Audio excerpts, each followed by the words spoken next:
India TV crime alert.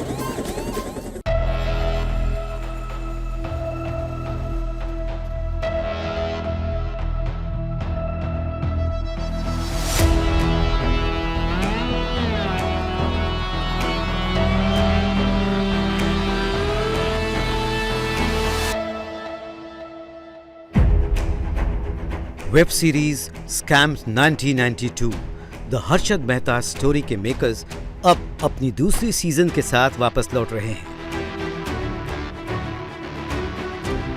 इस series का नाम है scam 2003 the Telgi story.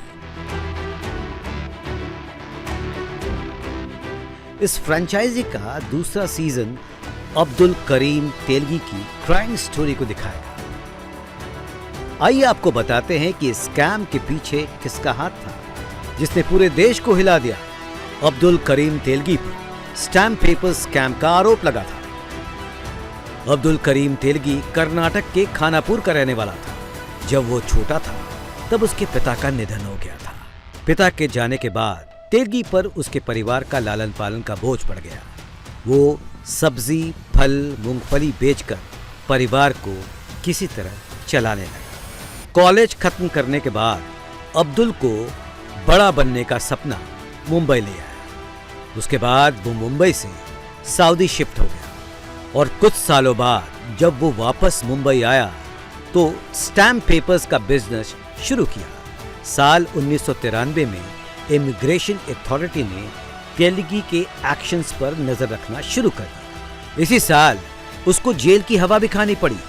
Telgi पर चीटिंग का आरोप था। कस्टडी में उसकी मुलाकात राम रतन सोनी से हुई। वो एक सरकारी स्टैंप वेंडर था।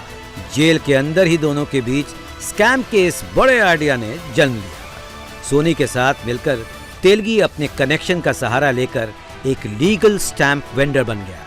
उसके बाद तेलगी और सोनी ने मिलकर कई जाली स्टैंप पेपर्स तैयार किए और अपने बिजनेस को आगे बढ़ाने लगे। अब्दुल करीम तेलगी असली स्टैंप पेपर्स को फेक पेपर्स के साथ मिक्स करने लगा और इस पर भारी मुनाफा भी कमाने लगा।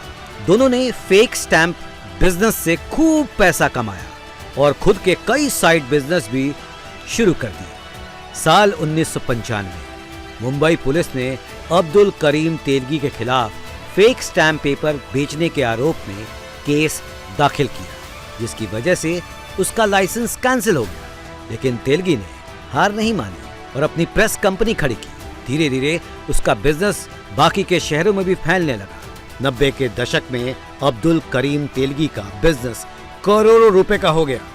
बेंगलुरु में साल 2000 में 2 लोग फेक स्टैम्प पेपर्स बेचते हुए पकड़े गए, जिसके बाद पुलिस के हाथ को तेलगी के गले तक पहुंचने में देर नहीं लगी। साल 2001 में अजमेर से उसे गिरफ्तार किया गया। केस को सीबीआई को सौंप दिया गया। सामने आया कि अब्दुल करीम तेलगी की देश भर में 36 प्रॉपर्टीज हैं। 100 से ज्यादा बैंक खाते हैं जो 18 देशों में खोले गए हैं। बताते चले ये स्कैम 20,000 करोड़ का था जिसने पूरे देश को हिला दिया। साल 2006 में अब्दुल करीम तेलगी और उसके बाकी के साथियों को 30 साल की सजा हुई। सभी पर 202 करोड़ का जुर्माना लगाया गया। इसके बाद 2017 में अब्दुल करीम तेलगी का मल्टीपल ऑर्गन फेलियर से निधन हो गया और इस तरह तेलगी की कहानी खत्म हो गई।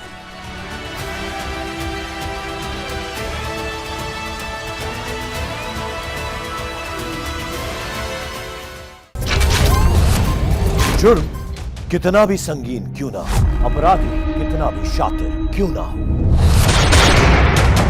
हर रात से उठेगा पर्दा, सामने आएगी हर खबर की सच्चाई।